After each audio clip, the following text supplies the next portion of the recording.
नमस्कार दोस्तों, स्वागत है आपका इस नए वीडियो में। हमारी जिंदगी में कई बार हम खुद को एक मुश्किल घड़ी में पाते हैं। कई बार हमें बड़े फैसले लेने पड़ते हैं, लेकिन हमें यह नहीं पता होता कि वो सही है या गलत। क्या उस फैसले का परिणाम हमारे जीवन में खुशियां लाएगा या मुसीबत। लेकिन कई बार हमारे पास सही निर्णय लेने के सुझाव नहीं होते और हम जल्दबाजी में फैसला कर लेते हैं, और उन फैसलों की वजह से हमारी जिंदगी सुखमय हो सकती है या फिर हमारी जिंदगी नरक से भी बढ़कर हो सकती है। इसलिए सही फैसला लेने की क्षमता हमारे जीवन में सफलता हासिल करने के लिए आवश्यक है। तो चलिए आज की इस बोध कहानी के माध्यम से जानते हैं कि जीवन में सही फैसले कैसे लिए जाएं, और यह भी कि सही निर्णय लेने के तरीका कौन सा है। तो बिना किसी देरी के कहानी शुरू करते हैं दोस्तों। कई साल पहले की बात है। एक छोटे से राज्य में एक साधु निवास कर रहे थे, जिन्हें सभी जगहों पर उनके ज्ञान के बड़े चर्चे थे। वह साधु बहुत ज्ञानी थे। उनके पास लोग बहुत दूर दूर से आते थे ताकि वे उनसे अपनी समस्याओं का समाधान प्राप्त कर सकें। उनके पास कोई भी कैसी भी समस्या लेकर क्यों ना आए, वह समस्या का समाधान अवश्य करते थे। जब भी वह किसी की समस्या सुनते तो उस समस्या को बड़े ही ध्यान से सुनते समझते, उसमें लीन हो जाते, और उसके बाद कुछ देर के लिए वह आंखें बंद करते और समस्या के बारे में अच्छे से सोच विचार करते और उसके बाद उसका समाधान देते। ऐसे में कोई भी व्यक्ति उनके बारे में केवल एक ही बात सोचता था, शायद इन साधु के पास कोई ऐसी चमत्कारिक शक्तियां हैं जिससे यह समाधान पूछते हैं और उसके बाद हमें वह समाधान बताते हैं। एक बार एक युवक ने उन महाराज से यह पूछ भी लिया, क्या आपके पास ऐसी कोई चमत्कारी शक्तियां हैं जिसके कारण आप हमारी समस्याओं का समाधान करते हैं, या आपके पास ऐसी कोई दिव्य दृष्टि है जिससे आप हमारी समस्याओं का समाधान खोज पाते हैं। उस युवक की यह बात सुनकर वह साधु जोर जोर से हंसने लगे, लेकिन उन्होंने उस युवक की बात का कोई जवाब नहीं दिया। उसके कुछ ही दिनों बाद उस राज्य में एक बड़ी अजीब सी घटना घटी। उस राज्य में एक बुढ़िया औरत रहा करती थी जो अपने पूरे घर में अकेले ही रहती थी। उसका कोई न था। उस राज्य से होकर 4 मित्र अपने घर की ओर जा रहे थे। वे लोग दूसरे नगर में काम करके पैसा इकट्ठा करके अपने गांव की ओर जा रहे थे। यह बात बहुत पुराने जमाने की है, जब यातायात के साधन न हुआ करते थे, इसलिए वे लोग पैदल ही यात्रा किया करते थे। इसी कारण वे चारों मित्र अपने अपने धन को इकट्ठा करके अपने गांव की ओर प्रस्थान कर रहे थे। उन चारों ने अपना अपना एक छोटी सी पोटली में रखा था और उसी पोटली में उन सब की सारी कमाई थी। तभी उन चारों मित्रों में से एक मित्र कहता है, मित्रों, इस तरह से यदि हम अपना धन अलग अलग रखेंगे तो इससे हमारा धन चोरी हो सकता है। क्यों ना हम अपना सारा धन एक ही पोटली में रख दें, जिससे हम सब इस पर ध्यान भी दे सकेंगे और हमारा धन सुरक्षित भी हो जाएगा। और जब हम अपने गांव पहुंच जाएंगे तो हम वहां पर अपना अपना हिस्सा इसमें से ले लेंगे। उन तीनों मित्रों ने उस युवक की बात मान ली और वे सभी मिलकर अपना एक ही पोटली में रख देते हैं और वे सभी मिलकर अपने गांव की ओर आगे बढ़ते हैं। चलते चलते काफी समय बीत चुका था और अब रात्रि होने वाली थी। तभी आगे चलकर रास्ते में उन्हें एक घर दिखाई दिया जहां पर एक बूढ़ी औरत रहा करती थी। रात्रि का समय भी हो चुका था और उन चारों मित्रों को रात रुकने के लिए कोई ना कोई जगह की आवश्यकता भी थी। ऐसे में उन चारों ने मिलकर यह योजना बनाई कि वह लोग आज रात इसी घर में ठहरेंगे। इसलिए वे चारों लोग उस घर की ओर आगे बढ़ते हैं। उस घर का दरवाजा खटखटाते हैं।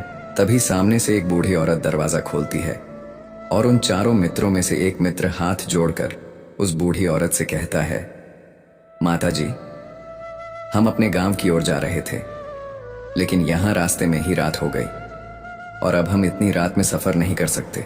इसलिए हमारी आपसे विनती है कि हम आपके यहाँ पर एक रात रुकना चाहते हैं। सुबह होते ही हम यहाँ से चले जाएंगे। उस बूढ़ी औरत ने काफी देर सोच विचार किया और उसके बाद वह बूढ़ी औरत कहती है, ठीक है, तुम सभी आज रात के लिए यहाँ पर रुक सकते हो। मुझे कोई दिक्कत नहीं। मैं खाना बनाने जा रही हूँ, कहो तो तुम लोगों के लिए भी बना दूं। उन चारों ने सहमति जताते हुए कहा, हाँ बिल्कुल। उसके बाद उन चारों मित्रों ने धन की पोटली उस बूढ़ी औरत को थमा दी और कहा, माता जी, इस पोटली में हमारे साल भर की कमाई है। हम चारों ने अब तक का अपना सारा कमाया हुआ धन इसी पोटली में रखा है और अब हम इसे आपको सौंपते हैं क्योंकि यह हम चारों से ज्यादा आपके पास सुरक्षित होगा। हम बस इतना चाहते हैं कि यदि हम चारों में से कोई एक व्यक्ति से लेने आए तो आप इस पोटली को उसे मत देना जब तक कि हम चारों एक साथ इस पोटली को लेने ना आए। तभी वह बूढ़ी औरत कहती है, ठीक है बेटा, यदि तुम चारों एक साथ आओगे तभी मैं इस पोटली को आपको सौंपेंगे। और वैसे भी आप लोग तो सुबह यहाँ से चले जाने वाले हैं। मैं आपको सुबह ही यह पोटली थमा दूंगी। वह धन की पोटली उस बूढ़ी औरत को थमाकर चारों मित्र निश्चिंत हो जाते हैं कि अब उनका धन सुरक्षित है और वे लोग खाना खाकर सो जाते हैं। अगली सुबह जब वह चारों उठते हैं तो सभी लोग अपनी आगे की यात्रा के लिए तैयारियां शुरू कर देते हैं। उन चारों नौजवानों में से एक नौजवान थोड़ा सा बदमाश था। वह अपने उन तीनों मित्रों से कहता है, भाइयों, इस बूढ़ी औरत ने हमारी रात भर खातिरदारी की है, हमें अच्छा भोजन खिलाया, सोने के लिए अच्छी जगह दी, रात भर यहाँ सिर छुपाने के लिए एक अच्छा मकान दिया और हमने अब तक उसके लिए कुछ नहीं किया। वह बूढ़ी औरत अकेले ही खेतों में काम कर रही है। क्या हम सभी यहाँ से जाने से पहले इस बूढ़ी औरत की मदद नहीं कर सकते? उस बदमाश नौजवान ने मन ही मन यह योजना बना ली थी कि वह किसी तरह से भी उस बुढ़िया से पोटली हासिल करके ही रहेगा। बाकी के तीनों मित्र उसकी बातों में आ जाते हैं और वे सभी मिलकर उस बुढ़िया की मदद करने अर्थात खेतों में काम करने के लिए चल पड़ते हैं।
तब तक वह पोटली मुझे किसी को नहीं देनी है। लेकिन मेरी हिम्मत मारी गई थी जो मैंने वह पोटली केवल एक व्यक्ति को थमा दी और वह उनका सारा धन लेकर वहां से भाग गया। लेकिन अब मुझे यह समझ नहीं आ रहा कि मैं वह सारा धन कहां से लाऊं, कैसे जुटाऊं। मेरे पास इतना धन नहीं है और राजा ने तो आदेश भी दे दिया है कि मुझे उनका धन लौटाना ही पड़ेगा। लेकिन मैं यह समझ नहीं पा रही कि इतना सारा धन मैं कहां से लाऊंगी। तभी वह संत उस बूढ़ी औरत से कहते हैं, शांत हो जाओ, मैं कोई न कोई रास्ता जरूर निकाल लूंगा। इतना कहकर वह संत वहीं पर बैठ जाते हैं, ध्यान करने लगते हैं। कुछ देर के लिए आंखें बंद कर सोचते हैं, विचार करते हैं। मौन रहकर वह समस्या का समाधान निकालते हैं और उसके बाद वह उस बूढ़ी औरत से कहते हैं, बेटी, राजा ने फैसला किया है वह बिल्कुल गलत है। आपने जो किया इसमें आपकी कोई गलती नहीं है। राजा का फैसला गलत है। उन संत के इतना कहने पर बूढ़ी औरत चुप हो गई और यह सोचने लगी कि आखिर राजा का फैसला कैसे गलत हो सकता है। राजा तो सभी के लिए न्याय ही करते हैं और वह कभी किसी का बुरा नहीं करते। फिर आखिर आज राजा का फैसला कैसे गलत हो गया। उन संत और उस बुढ़िया की बात आसपास के खड़े लोग सभी लोग सुन रहे थे और वे लोग भी बड़े अचरज में थे, क्योंकि राजा का फैसला कैसे गलत हो सकता है। राजा ने तो बिल्कुल सही फैसला लिया है। इस बूढ़ी औरत ने ही गलती की है। उन चारों का धन केवल एक ही को थमा दिया। ऐसे में इस बुढ़िया को उनका धन तो लौटाना ही चाहिए। राजा ने गलत फैसला कहा किया है। तभी वह संत उस बूढ़ी औरत से कहते हैं, जाओ और राज दरबार में कह दो कि हे राजन, आपका फैसला गलत है और सही क्या है, गलत क्या है, इसका फैसला मैं करूंगा। पहले तो बूढ़ी औरत इतनी हिम्मत ही नहीं जुटा पा रही थी कि वह राज दरबार में जाकर भरे राज दरबार में राजा को यह कह सके कि राजन, आपका फैसला गलत है। लेकिन जैसे तैसे उसने हिम्मत जुटाई और वह वापस राज दरबार लौटी। उसने डरते हुए भरे राज दरबार राजा से बड़ी थर्राती आवाज में कहा, हे राजन, आपने जो फैसला किया है वह फैसला गलत है। इतना कहकर उसने राजा को सारी बात सच सच बता दी। उस बूढ़ी औरत की बात सुनकर राजा बहुत क्रोधित हुआ। राजा ने उस बूढ़ी औरत से कहा, कौन है वह संत जिसने मेरे फैसले को गलत बताया है? क्या उन्हें नहीं लगता कि मैंने सही निर्णय लिया है?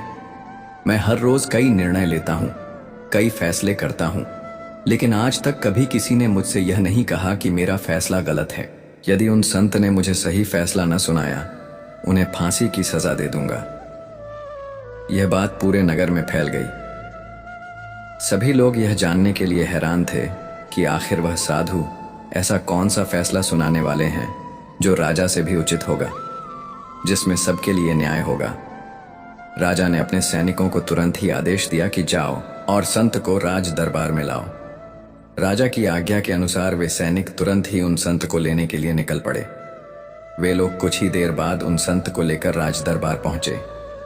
राज दरबार में सभी लोग उपस्थित थे और सभी लोग उन संत के फैसले का इंतजार कर रहे थे। उन संत को देखकर राजा कहता है, महाराज, आपको ऐसा क्यों लगता है कि हमने जो फैसला किया है वह गलत है? इस बुढ़िया ने यह वादा किया था कि वह चारों लोगों को एक साथ ही वह पोटली जमाएगी। फिर आखिर उसने अपना वादा क्यों तोड़ा? इसने यह गलती क्यों की कि इसने केवल एक ही को पोटली थमा दी और वह उनका सारा धन लेकर यहां से भाग गया? तो क्या इसमें इसकी गलती नहीं है? क्या इससे इनका धन नहीं लौटाना चाहिए? इस पर वह साधु बड़ी विनम्रता से राजा से कहते हैं, हे राजन, ये आपका फैसला था, लेकिन मैं आपसे कुछ कहना चाहता हूं। इस पर राजा कहता है, ठीक है, कहिए आप क्या कहना चाहते। इस पर वह साधु बड़ी विनम्रता से राजा से कहता है, हे राजन, जैसा कि वादा किया गया था कि पोटली एक साथ उन चारों को ही दी जाएगी, तो अब भी तो यह केवल 3 है, चौथा कहाँ है? तो इनसे कहिए कि यह लोग यहाँ से वापस जाएं और अपने उस चौथे मित्र को यहाँ लेकर आए, तभी इनका धन वापस किया जाएगा। और वादा भी ऐसा ही किया गया था कि जब तक चारों लोग एक साथ न हो तब तक उनका धन उन्हें नहीं लौटाया जाएगा। और यदि यह बूढ़ी औरत इन तीनों को धन लौटा देती है तो यह बूढ़ी औरत अपना वादा तोड़ देगी और यह सही नहीं है। इसलिए यदि आप चाहते हैं कि इनका धन लौट आया जाए तो पहले इनसे कहिए कि यह लोग जाएं और अपने उस चौथे मित्र को यहाँ पर वापस ले आए। उस राज्य दरबार में हर कोई इस बात को सुनकर बहुत खुश हुआ। सभी ने उन संत की बहुत तारीफ की। राजा भी उन संत के इस फैसले से पूरी तरह से सहमत था। राजा तुरंत ही उन संत के सामने सिर झुका लेता है और हाथ जोड़कर उनसे कहता है, हे महाराज, आपका यह फैसला इतना सही कैसे हो सकता है? आखिरी बात मेरे दिमाग में आई क्यों नहीं? मैंने इस बात को इस तरह से सोचा क्यों नहीं? तभी वह साधु उस राजा से कहते हैं, हे राजन, आपके पास और भी काम होते हैं। आप दिन भर व्यस्त रहते हैं और आपको जल्दबाजी में फैसले लेने पड़ते हैं। आपने इस मामले को सुना समझा, लेकिन इसे देखने में आप गलती कर गए। इससे आपने केवल ऊपरी तौर पर देखा, आपने इसकी गहराई तक जाने का प्रयास तक नहीं किया। यदि आपने इस मामले की गहराई को देखा होता, समझा होता, तो आप भी इसी नतीजे पर आते। जब तक हम किसी मामले की गहराई तक नहीं जाते, तब तक हम उसका सही समाधान नहीं निकाल सकते। लेकिन हम में से अधिकांश लोग तो अपने फैसले केवल जल्दबाजी में लेना चाहते हैं, भले ही वह मामला कितना भी गंभीर क्यों न हो। हमें तो बस अपना हक चाहिए, हमारा नाम होना चाहिए, भले ही फैसला हमारे लिए आगे चलकर हमारे लिए नुकसानदायी क्यों न हो। लेकिन हम तो उस मामले की गहराई तक जाने के लिए सोचते तक नहीं। तभी वह राजा उन संत से कहता है, हे महाराज, क्या आपके पास कोई दिव्य शक्तियां हैं? क्या आपके पास ऐसी कोई चमत्कारिक शक्ति है जिसे आप सवाल करते हैं और बदले में वह आपको जवाब देती है, जिस कारण आप सटीक और सही समाधान बता पाते हैं? राजा की यह बात सुनकर वह संत मुस्कुराने लगे और राजा से कहते हैं, हे राजन, ये सवाल मुझसे कई लोगों ने पूछा है और मैंने कभी किसी का कोई जवाब नहीं दिया। लेकिन आप इस राज्य के राजा हैं, इसीलिए मैं आपके इस प्रश्न का उत्तर देता हूं। आप में से कई लोगों को यहाँ ऐसा लगता है कि मेरे पास कोई ऐसी शक्तियां हैं जिससे मैं बात कर सकता हूं, जिससे मैं कोई भी समस्या का समाधान पा सकता हूं। लेकिन मैं आप लोगों को एक बात सच सच बता देता हूं, मेरे पास ऐसी कोई शक्तियां नहीं हैं। मैं तो केवल हर मामले की गहराई तक सोचता हूं, उस बात पर विचार करता हूं, और जब मैं विचार करता हूं तो मेरे सामने कई सारे समाधान आते हैं, और जो समाधान मेरे सामने आते हैं मैं उन पर भी विचार करता हूं, उनके बारे में भी गहराई तक जाता हूं। और जब मुझे लगता है कि इस समस्या का समाधान यही होना चाहिए, तभी मैं समाधान उस व्यक्ति को देता हूं ताकि वह अपनी समस्या का समाधान कर सके। अब आप ही सोचिए, आप जल्दबाजी में यह फैसला लेकर इस बुढ़िया का जीवन पूरी तरह से बर्बाद कर देते। हमारा पूरा जीवन केवल एक फैसले पर निर्भर करता है। यदि वह फैसला सही हुआ तो हमारा जीवन अच्छा बन जाएगा, और यदि वह फैसला गलत निकला तो हमारा जीवन नर्क से भी बदतर हो सकता है। इसलिए यदि आप सही और सटीक फैसला लेना चाहते हैं तो आपको मौन रहना सीखना पड़ेगा। मौन रहकर उस पर विचार करना सीखना होगा, क्योंकि हमारे फैसले ही हमारा भविष्य तय करते हैं, हमारी जिंदगी का अगला पड़ाव तय करते हैं। फिर चाहे वह फैसले छोटे हों या बड़े, वे ही हमारी जिंदगी को निर्धारित करते हैं। इसीलिए सबसे पहले हमें सही फैसले लेने के लिए मौन रहना सीखना आवश्यक है, उन पर विचार करना आवश्यक है।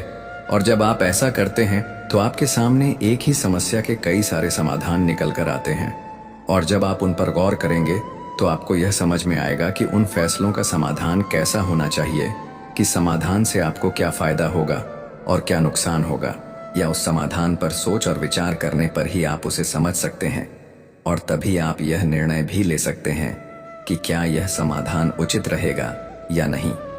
और यह सब संभव हो सकता है यदि हम कम बोलना शुरू करें, अब पूरी तरह से मौन हो जाए। इसका अर्थ यह है कि आप भीतर से शांत हो जाएं, और जब आप भीतर से शांत होने लगते हैं तो आपका मन स्पष्ट होने लगता है, साफ होने लगता है, और आप किसी भी चीज पर सोच विचार कर सकते हैं। और जब आप भीतर से शांत होने लगते हैं तो आप ऊपर से भी कम बोलते हैं, और जब आप धीरे धीरे कम बोलने के आदी हो जाते हैं तो आप साफ और स्पष्ट तौर पर सोच और समझ पाते हैं। आपके विचारों में शुद्धता आ जाती है, जिससे आपको यह साफ और स्पष्ट देखने को मिल जाता है यह कौन सा फैसला सही होगा और कौन सा फैसला गलत होगा, आपको उस परिस्थिति में क्या करना चाहिए और क्या नहीं करना चाहिए। लेकिन हम में से अधिकांश लोग अपने आप को सही साबित करने के लिए, अपने आप को ऊंचा साबित करने के लिए अत्यधिक बोलते हैं, और इतना बोलते हैं कि हर कोई उनकी बातों को गंभीरता से नहीं लेता। उन्हें ऐसा लगता है कि मानो ज्यादा बोलना ही हमारे लिए हमारा शस्त्र है, लेकिन वह यह भूल जाते हैं कि वह अत्यधिक बोलकर मूर्ख बन रहे हैं। लोग हमारा मजाक बनाते हैं, हमें मूर्ख समझते हैं, हमसे दूर रहने लगते हैं क्योंकि उन्हें हमारी बकबक अच्छी नहीं लगती। लेकिन जब आप भीतर से शांत होने का प्रयास करते हैं और धीरे धीरे भीतर से शांत होने लगते हैं, तो आप खुद ब खुद ऊपरी तौर पर कम बोलना शुरू कर देते हैं। इससे आपके मन में, आपके मस्तिष्क में एक साफ और स्पष्ट विचार उत्पन्न होते हैं और आप अपने आप को साफ स्पष्ट तौर पर समझ पाते हैं, देख पाते हैं आपको कब क्या, क्यों और कितना बोलना चाहिए, और आपको कब, कैसे, क्यों, किस तरह से कौन सा फैसला लेना सही है या नहीं, यह भी आप अच्छी तरह से समझ और जान पाते हैं। जब आप कम बोलना शुरू करते हैं, तब आप अपने आप को बहुत अच्छी तरह से समझना शुरू कर देते हैं, अपने आप पर अच्छी तरह से विचार करना शुरू कर देते हैं। तब आपको यह बात भी बहुत अच्छी तरह से समझ में आने लगती है कि जो हम बेकार की बकबक करते हैं, उस पर हमारे शरीर की बेवजह ही कितनी सारी ऊर्जा यूं ही व्यर्थ हो जाती है, नष्ट हो जाती है, जिसे हम चाहे तो किसी जरूरी काम में लगा सकते हैं, फैसले लेने में लगा सकते हैं, जिससे हम तनाव मुक्त रह सकते हैं और हमें अच्छी नींद भी आ सकती है। और यदि आप इसी प्रकार सोच विचार कर फैसले लेना शुरू करते हैं, तो आपका मस्तिष्क भी अच्छी तरह से काम करने लगता है और आपका मस्तिष्क पहले से भी ज्यादा शक्तिशाली हो जाता है। और इसका एक बहुत अच्छा उदाहरण भी आपको मैं बताना चाहूंगा। जब आप स्कूल में पढ़ते थे या फिर आज भी आप पढ़ रहे हो, तो आपने देखा होगा कि जो बच्चे होनहार होते हैं, होशियार होते हैं, वे लोग बहुत कम बातें करते हैं और अपना समय सही चीजों में लगाते हैं। वह अधिकांशतः अपना समय मौन होकर ही बिताते हैं। इसी वजह से वह पढ़ाई करने में बहुत तेज होते हैं। वह जो कुछ भी पढ़ना चाहते हैं, वह उसे याद कर ले जाते हैं। लेकिन वहीं पर दूसरी तरफ जो लोग बहुत अधिक बोलते हैं, यदि आप उन्हें पूरे 24 घंटे भी दे दें, तो भी वह उस तरह से उन चीजों को याद नहीं रख सकते जिस तरह से वह मौन रखने वाले बच्चे उन बातों को याद कर लेते हैं। और महान चाणक्य ने भी यही कहा है कि जो व्यक्ति यह समझ जाता है कि उसे कब, कहां और कितना बोलना चाहिए, उस व्यक्ति को सफल होने से कोई नहीं रोक सकता। और आप इतिहास उठाकर देख सकते हैं, आज तक जो भी लोग महान हैं, जो लोग भी सक्सेसफुल बने हैं, उन लोगों की आदत बहुत कम बोलने की है। उनका पूरा ध्यान केवल अपने लक्ष्य पर होता है और अपना पूरा समय वह अपने लक्ष्य को पाने में ही लगा देते हैं। इसीलिए आपको भी यह आदत अपने जीवन में उतारनी चाहिए। और कम बोलने का अर्थ यह नहीं कि आप ऊपर से कम बोले, बल्कि आप भीतर से कम बोली हैं। भीतर से शांत रहिए। यदि आप रोज इसका अभ्यास करते हैं, तो केवल कुछ दिनों में ही इससे होने वाले लाभ आपको आपके सामने नजर आने लगेंगे। दोस्तों, आपने आज के इस वीडियो से क्या सीखा, वह मुझे आप कमेंट में बता सकते हैं।